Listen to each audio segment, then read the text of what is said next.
Democracy is not perfect in any shape or form, but it is the best system we have. Where democracies exist, nations are far less likely to go to war against each other, for a start, if you study history.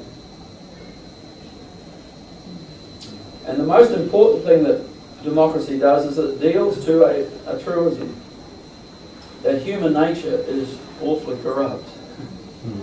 And that power corrupts, and absolute power corrupts absolutely. And democracy is the best check and balance we have against that. Power should rest with the people, and there should be a separation of powers. There's many examples of power within our society, or authority. Every individual has a certain amount of power and authority and responsibility. Families have it.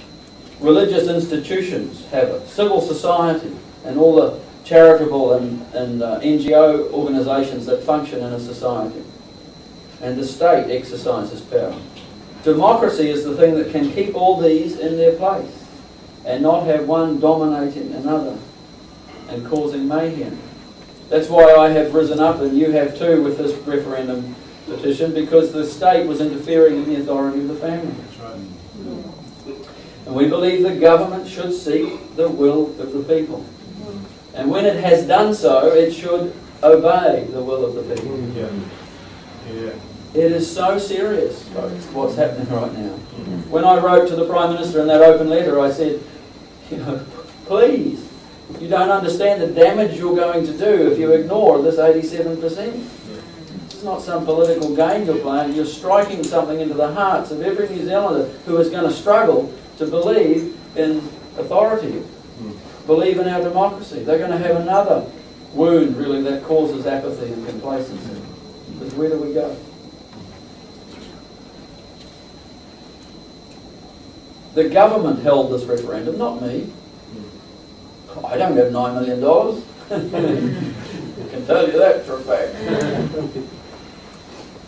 You see, they set up a law. The government established a law called the Citizens Initiated Referendum Act in 1993 so that citizens could institute a referendum. And we simply took up what was rightfully ours to do and forced them to hold a referendum. When Sir Douglas Graham, someone was mentioning recently, and we're going to do some research into this, into the Hansard, to see some of the debate that occurred around that referendum law when it was passed, Sir Doug Graham said it wasn't necessary to make the CIR referendums binding because no government would ever ignore the majority of its citizens.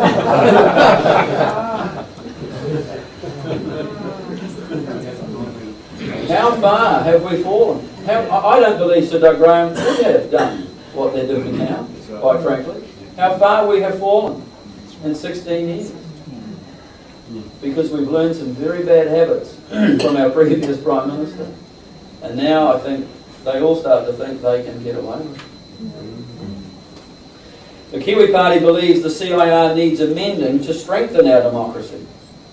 And so we have, as I said, principles and we have policies about that. And you can look those up later on. There are some things that drastically need altering. We should not be able to ignore 87%. But let me make it clear, we don't support direct democracy.